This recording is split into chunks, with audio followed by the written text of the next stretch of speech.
오늘은 누가복음 2장 두 번째 시간 21절에서 52절 말씀을 통해서 은혜 받으시겠습니다. 21절에 보시면 할례에 할 8일이 되매 그 이름을 예수라 하니 곧 잉태하기 전에 천사가 일컬음 말하라. 세례 요한처럼 8일 만에 이제 할례를 받고 이름을 짓는데 천사가 알려준 대로 지시한 대로 지었다라고 하는 것입니다. 그래서 이름을 예수라 하였다는 것입니다. 마리아하고 요셉이 믿음이 있다는 것입니다. 그 잉태 중에 가브리엘 천사가 알려준 대로 그대로 세상의 방법, 그동안 그 가문의 전통에 따라서가 아니라 하나님의 지시를 따라 이름을 지었다라고 하는 것입니다. 이것이 성도의 본분이 되어야 할 줄로 믿습니다. 우리는 혈육도 중요합니다. 혈육을 무시하면 안 되지만 하나님의 말씀이 더 우선되어야 한다라고 하는 것입니다. 그래야 거룩한 성도요, 참으로 하나님의 나라를 이루는 삶을 살게 된다라고 하는 것입니다. 22절에 모세의 법대로 정결 예식의 날이 참해 아기를 데리고 예루살렘에 올라가니 그랬습니다. 모세의 법대로, 모세의 법에 보면 레위기 12장 1절에서 5절 보면 남자아이가 낳으면 40일, 여자아이가 낳으면 80일을 정결 예식을 치르고 그거 다 하면 이제 하나님의 성전에 올라가서 하나님 앞에 제사를 드려야 됐습니다. 그래서 23절에 이는 주의 율법에 쓴 바 첫 해에 처음 난 남자마다 주의 거룩한 자라 하리라 한 대로 아기를 주께 드리고, 첫 자식은 하나님께 드려야 된다라고 하는 것입니다. 그리고 24절에 또 주의 율법에 말씀하신 대로 산비둘기 한 쌍이나 혹은 어린 집비둘기 둘로 제사하려 함이더라. 제물을 바치려 함이더라. 그래서 예루살렘 성전을 찾아간 것입니다. 여기서 제물을 드리는 지금 제물이 무엇이냐에 따라서 그 사람의 얼마나 부유하게 사느냐 가난하게 사느냐가 결정되는데, 제일 가난한 사람들이 드린 게 뭡니까? 비둘기였다라고 하는 것입니다. 그렇게 보면 이 요셉의 집안이 정말 가난한 집안이었다라고 하는 것을 볼 수가 있습니다. 25절에 보면 이제 시므온이라는 사람이 나오는데요. 예루살렘에 시므온이라 하는 사람이 있으니 이 사람은 의롭고 경건하여 이스라엘의 위로를 기다리는 자라. 성령이 그 위에 계시더라. 이 예루살렘에 시므온이라는 노인이 살고 있었는데 정말 의롭고 경건한 사람이었다라고 하는 것입니다. 그렇게 악한 시대에도요, 참으로 이렇게 경건하고 의로운 사람, 하나님의 은혜가 함께하는 사람들이 있다는 것입니다. 그 이외에 성령이 계시더라. 성령이 함께 하시더라. 그러니까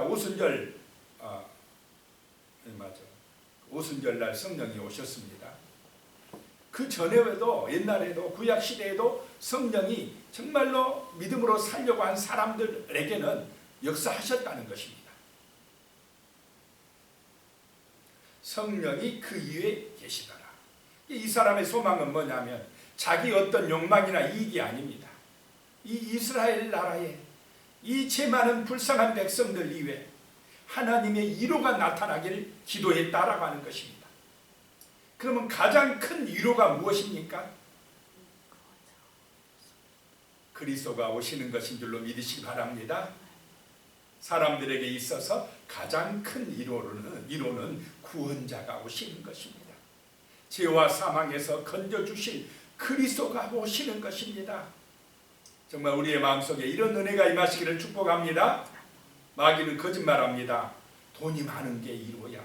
이 세상에서 정말 자기의 소망대로 이루는 거, 유명해지는 거, 돈 많이 버는 거, 권력을 잡는 거, 이런 게 우리를 위로하는 거야 라고 하지만은 아닙니다. 예수를 만나는 것입니다. 하나님을 만나는 것입니다. 이것이 최고의 위로다라고 하는 것입니다. 26절에 그가 주의 그리스도를 보기 전에는 죽지 아니하리라 하는 성령의 지시를 받았더니 얼마나 믿음이 좋은 사람입니까? 성령의 지시를 받는 사람이었다라고 하는 것입니다. 오늘 우리도 기도하심으로, 믿음으로 살아가심으로, 말씀의 은혜를 받으심으로 이렇게 성령의 인도받는 은혜가 임하시기를 축복합니다. 우리 영이 맑아야 돼요. 우리가 정말로 진실한 믿음을 가지고 이 시므온처럼 기도하며 살면 성령이 지시한다는 것입니다. 성령이 깨닫게 하신다는 것입니다. 성령이 인도하신다는 것입니다. 성령의 인도받는 삶이 되시기를 축복합니다. 이 시므온이 그런 삶을 사신 것입니다. 그래가지고 성령께서 하시는 얘기가 그리스도를 보기 전에는 죽지 아니하리라 그랬다는 것입니다.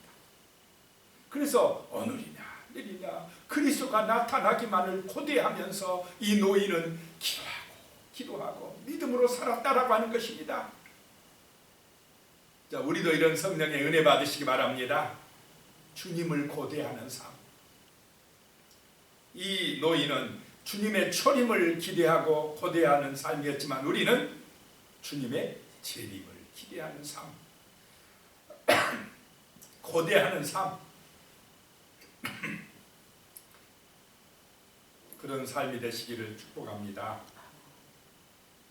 그냥 돈만 소망이 되지 마시기 바랍니다. 그 돈 예수 없으면 다 헛것입니다. 우리가 가져갈 것도 못 됩니다. 예수가 소망이 되어야 됩니다. 예수가 나의 기쁨이 되고 정말로 나의 보화가 되어야 한다라고 하는 것입니다. 그럴 때 우리의 삶에 참된 평안이 오고 구원이 오고 부활의 생명이 임할 줄로 믿으시기 바랍니다. 27절이요. 성령의 감동으로 성전에 들어가매 마침 부모가 율법의 관례대로 행하고자 하여 그 아기 예수를 데리고 오는지라 그랬습니다.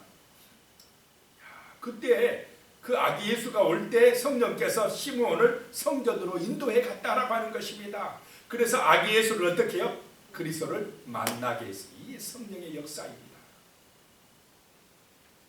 28절에 시므온이 아기를 안고 하나님을 찬송하여 이르되 시므온이 그 아기를 보자마자 금방 알아봤습니다. 이게 성령의 은혜입니다. 이 아기가 그리스도라는 걸 알았다는 것입니다. 그리고 찬송합니다. 29절에 주제여 이제는 말씀하신 대로 종을 평안히 놓아 주시는도다 그럽니다. 자, 이제는 그리스도를 내가 보았으니 나를 평안히 놓아달라 이 말은 무슨 말입니까? 이게 나를 이제 죽게 해달라 이 말입니다. 내가 천국 가게 해달라라고 하는 얘기입니다. 성령 받은 사람이요 예수가 소망되는 사람은 죽음이 안 두렵습니다. 죽음이 좋아요. 죽음이 좋아. 왜 좋습니까? 영원한 나라에 가니까, 주님 계신 그 나라에 가니까 너무 행복해요. 이 땅에서 정말로 하나님이 내게 사명 주시고 귀한 일 하시게 하다가 언젠가 부르실 때에 할렐루야 찬송하며 가는 것입니다. 이 시므온처럼 이제 나를 놓아주십시오. 이제 나를 불러서 아버지의 나라에 갈 수 있게 해주시옵소서라고 감사하고 있는 것입니다. 30절에 내 눈이 주의 구원을 보았사오니 내가 이제 구원자 되신 그리스도를 보았사오니 31절에 이는 만민 앞에 예비하신 것이요 만민을 구원하려고 하나님이 예비하신 구원자가 지금 오셨다라고 하는 것입니다. 자, 예수 그리스도는 만민에게 구원의 빛이 될 줄로 믿으시기 바랍니다.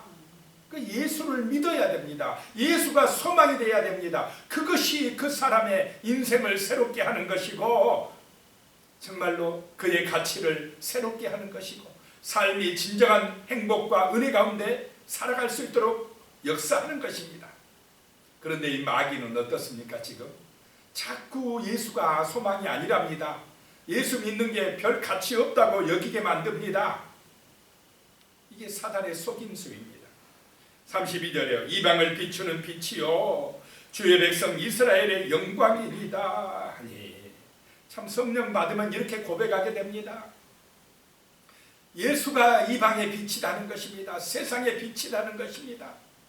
이스라엘의 영광이다 라고 고백을 하고 찬송하고 있는 것입니다. 우리에게도 이런 찬송이 흘러나오시기를 축복합니다. 예수면 됩니다. 예수가 나의 기쁨입니다. 예수가 나의 영광입니다 라고 고백하는 성령의 사람들이 되어야 합니다. 33절에 그의 부모가 그에 대한 말들을 놀랍게 여기더라. 34절에 시므온이 그들에게 축복하고 그의 어머니 마리아에게 말하여 이르되 보라 이는 이스라엘 중 많은 사람을 패하거나 흥하게 하며 비방을 받는 표적이 되기 위하여 세움을 받았고. 참 이 시므온은 그 노인이 그 아기를 딱 바라보면서 예언을 해주는 것입니다. 이게 성령의 은혜입니다. 많은 사람을 패하게 한다라고 하는 것은 심판하신다라고 하는 것입니다. 많은 사람이 그리스도의 십자가 앞에 걸려 넘어집니다. 믿음이 없는 사람은 심판을 받아 걸려 넘어집니다. 그 다음에 또 많은 사람이 흥하게 되며 라고 하는 것입니다. 흥하게 되는 것, 부자 된다는 말이 아닙니다. 구원받는다는 말입니다. 많은 사람이 새 생명을 얻게 되며 비방을 받는 표적이 되기 위하여, 비방을 받는 표적이다 라고 하는 것은 십자가 짊어진다 라고 하는 말씀입니다. 이 일을 위하여 지금 이 아이가 세움을 받았다라고 마리아에게 시몬이 이야기해주고 있는 것입니다. 35절에요. 또 칼이 내 마음을 찌르듯 하리니 이는 여러 사람의 마음의 생각을 드러내려 함이니라 하더라. 마리아에게 칼이 내 마음을 찌르듯 하리라. 왜 마리아의 마음이 칼로 찌르듯 도려내듯 했겠습니까? 십자가 짊어지니까. 이 아이를 놓고 지금 33년 후에 십자가 사건을 내다보며 시므온이 말씀하고 있는 것입니다. 그래서 그 십자가가요, 여러 사람의 마음의 생각을 다 드러낸다는 것입니다. 사람들의 수치와 죄악을 다 드러낸다는 것입니다. 십자가 앞에서 죄가 다 드러납니다. 그래서 십자가의 보혈의 피로 자기의 죄를 씻는 사람, 믿음의 사람들은 흥하게 될 것이고, 그 십자가 앞에서 거부하고 자기 중심이 되고 자기를 믿고 사는 사람은 패하게 되는 역사가 나타난다라고 하는 것입니다. 그 다음에 36절부터는 이제 안나, 참 이 경건한 여인 노인네 안나가 나옵니다.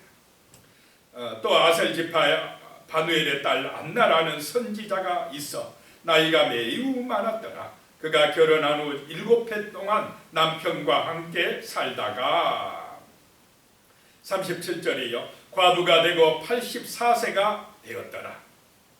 이 사람이 성전을 떠나지 아니하고 주야로 금식하며 기도함으로 섬기더니 결혼해서 7년 만에 과부가 되었다. 불행한 여인 아닙니까? 참 안돼. 세상적으로 보면 너무나 안된 여인입니다. 그런데 영적으로 보면은 선지자다라고 하는 것입니다. 정말 축복받은 여인이다라는 것입니다. 이 여인은 세상에 소망이 없습니다. 오직 주님만 바라보고 성전을 떠나지 아니하였다. 성전에서 뭐 했겠습니까? 말씀 보고 기도하고 늘 기도하는 여인. 그러니까 선지자였다라고 말씀을 하고 있습니다. 세상적으로는 불행한 여인이었지만 영적으로 보면은 정말 하나님의 축복받는 여인이었다라고 하는 것입니다. 시므온처럼 이 나이 많은 과부가 되었어도 84년이 지났으니까 정말 오직 하나님만 바라보고 기도하며 사는 여인에게 성령이 함께 하시고 그리스도를 만나게 한 줄로 믿으시기 바랍니다. 아기 예수를 만나게 했다라고 하는 것입니다. 이 여인은 성전을 떠나지 아니하고 주야로 금식하며 기도하고 섬기더니라고 하는 것입니다. 38절에 마침 이때에 나와서 하나님께 감사하고 예루살렘의 성량을 바라는 모든 사람에게 그에 대하여 말하니라. 아기 예수가 그리스도였음을 알았습니다. 알고는 감사하고. 자, 이게 바로 기도하는 사람들인 줄로 믿습니다. 감사하고 그 아기 예수에 대하여 사람들에게 전하니라. 감사하고 전하는 삶, 그런 은혜의 삶이 되시기를 축복합니다. 성전에서 기도하고 그리스도의 은혜로 감사하고 그리스도를 전하는 삶, 정말 선지자의 삶이다라고 하는 것입니다. 안나의 삶처럼 우리의 삶도 이런 은혜가 임하시기를 축복합니다. 그래서 성령의 인도받는 삶이라는 것입니다. 39절에 주의 율법을 따라 모든 일을 마치고 갈릴리로 돌아가 본 동네 나사렛에 이르니라. 40절입니다. 아기가 자라며 강하여지고 지혜가 충만하며 하나님의 은혜가 그 위에 있더라. 자, 아이를 어떻게 키울 것인가? 이 절에 말씀을 하고 있습니다. 하나님의 은혜가 있게 해야 된다라고 하는 것입니다. 하나님의 은혜가 있으면 아이가 자라고 강하여지고 지혜가 충만해질 줄로 믿으시기 바랍니다. 유대인들이 뛰어난 것은 바로 하나님의 은혜 안에서 양육하니까 그렇습니다. 말씀과 기도로 양육하니까 자라면서 강하여지고 지혜로워지고 뛰어나게 된다라고 하는 것입니다. 그래야 될 줄로 믿습니다. 자꾸 그냥 학원만 많이 보내려고, 학원만 보내면 된 줄 알고 영어 수학만 잘하면 된 줄 알고 아니라는 것입니다. 하나님의 은혜 안에서 자라게 해야, 그래야 된다라고 하는 것을 정말 우리는 우리의 자녀들에게 명심시켜야 됩니다. 하나님의 은혜 안에서 자라게 해야 된다는 것입니다. 41절에 그의 부모가 해마다 유월절이 되면 예루살렘으로 가더니, 비록 가난하게 살았지만 요셉과 마리아는 늘 성전 중심의 삶을 살았다는 것입니다. 이스라엘의 남자들은 1년에 몇 번씩 성전에 갑니까? 3번씩. 남자들만 가는데 마리아도 따라가요. 믿음이 있다는 것입니다. 42절에요. 예수께서 12살 되었을 때에 그들이 이 절기의 관례를 따라 올라갔다가 그랬습니다. 이 12살부터는 하나님의 거룩한 절기나 그 거룩한 예식에 참가할 자격이 주어진답니다. 그러니까 또 그 12살 되자마자 예수를 데리고 올라갑니다. 신앙의 중심으로 키우고 있다라고 하는 것입니다. 43절에 그 날들을 마치고 돌아갈 때에 아이 예수는 예루살렘에 머무셨더라. 그 부모는 이를 알지 못하고, 44절에요. 동행 중에 있는 줄로 생각하고 하룻길을 간 후 친족과 아는 자 중에서 찾되, 이 구절만 그냥 보면 아니 아버지 엄마가 얼마나 무심하면 자기 12살 먹은 아들이 같이 가는지도 모르고 그렇게 갈 수 있느냐 이렇게 생각할 수 있지만은, 당시 이스라엘의 문화는 친족이나 마을별로 같이 이렇게 성전에 올라갔답니다. 그러니까 아마 수십 명이 같이 가요. 어른들은 어른들대로, 아이들은 아이들대로, 뭐 여자들은 또 여자들대로 이렇게 가다 보니까 그 아이들하고 같이 오겠지라고 생각하고, 아마 요셉은 엄마하고 같이 오겠지, 마리아는 아빠하고 같이 가겠지, 이러다가 하룻길을 가서야 없다는 것을 발견한 것입니다. 45절에 만나지 못하며 찾으면서 예루살렘에 돌아갔더니, 하룻길 가서 없으니까 다시 예루살렘으로 돌아갔다는 것입니다. 46절에요. 사흘 후에 성전에서 만난즉 그가 선생들 중에 앉으사 그들에게 듣기도 하시며 묻기도 하시니, 아마 성전을 먼저 안 찾은 것 같아요. 다른 데 찾다가 못 찾고 이제 사흘 만에 성전에서 발견했다라고 하는 것입니다. 47절에요. 듣는 자가 다 그 지혜와 대답을 놀랍게 여기더라. 그 성전에 있는 납비들과 대화를 하는데 그 능력이, 그 지혜가 대단했다라고 하는 것입니다. 놀랐다는 것입니다. 48절이에요. 그의 부모가 보고 놀라며 그의 어머니는 이르되 아이야 어찌하여 우리에게 이렇게 하였느냐, 보라 내 아버지와 내가 근심하여 너를 찾았노라. 그러자 49절이에요. 예수께서 이르시되 어찌하여 나를 찾으셨나이까, 내가 내 아버지 집에 있어야 될 줄을 알지 못하셨나이까 하시니, 내 아버지 집에 있어야 될 줄. 일 써있고 밑에 보면 또는 내 아버지의 일에 관계하여야 그랬습니다. 내 아버지 집에 있다는 것은 내 아버지의 일을 해야 될 줄 왜 모르시나이까 라고 하는 것입니다. 자, 아버지를 아는 것, 영적인 아버지를 깨닫는 것, 정말 하나님을 아버지라고 부를 수 있는 것, 이것이 바로 가장 큰 은혜인 줄로 믿으시기 바랍니다. 예수를 통하여, 예수를 믿음으로 하나님을 아버지라고 믿고 그 아버지의 뜻을 아는 사람이 가장 큰 복 있는 사람이다라고 하는 것입니다. 50절에 그 부모가 그가 하신 말씀을 깨닫지 못하더라. 인생의 가장 중요한 것이 그리스도를 통하여서 하나님의 뜻, 아버지의 마음을 깨닫는 것, 이것이 바로 최고로 귀중한 것입니다. 아버지만 알면, 성경을 통해서 아버지의 뜻만 알면 우리는 다 된 것입니다. 최고가 되는 것입니다. 영원한 생명을 얻는 것입니다. 죽음을 두려워하지 않는 것입니다. 사단으로부터 해방받은 것입니다. 진정한 축복인 줄로 믿으시기 바랍니다. 51절에요. 예수께서 함께 내려가사 나사렛에 이르러 순종하여 받드시더라. 그의 어머니는 이 모든 말을 마음에 두니라. 순종하며 받드시더라. 이제 예수님의 그 사역을 할 때까지 집에서 또 열심히 순종하며 받드시더라 라고 하는 것입니다. 52절에요. 예수는 지혜와 키가 자라가며 하나님과 사람에게 더욱 사랑스러워 가시더라. 신앙생활 잘하는 게 뭐냐? 하나님과 사람에게 사랑스러워 가는 것인 줄로 믿으시기 바랍니다. 오늘 말씀을 기억하면서 기도하겠습니다. 살아계신 하나님 아버지, 정말 우리가 시므온처럼 안나처럼 성령의 인도받는 사람이 되게 하여 주시옵소서. 성령의 지시를 받고 성령의 감동을 받고 정말 그리스도 예수가 우리의 삶의 능력이요 구원자 되심을 믿고 선포하는, 전하는, 증인되는 은혜의 삶을 살아갈 수 있도록 도와주시옵소서. 참으로 예수 안에서 우리가 성령의 인도받는 거룩한 삶을 살아갈 수 있도록 도와주시옵소서. 예수님의 이름으로 기도드리오며 이제는 우리 주 예수 그리스도의 은혜와 하나님 아버지의 무한하신 사랑과 성령의 감동과 은혜가 영원히 함께 하시기를 축원하옵나이다. 아멘.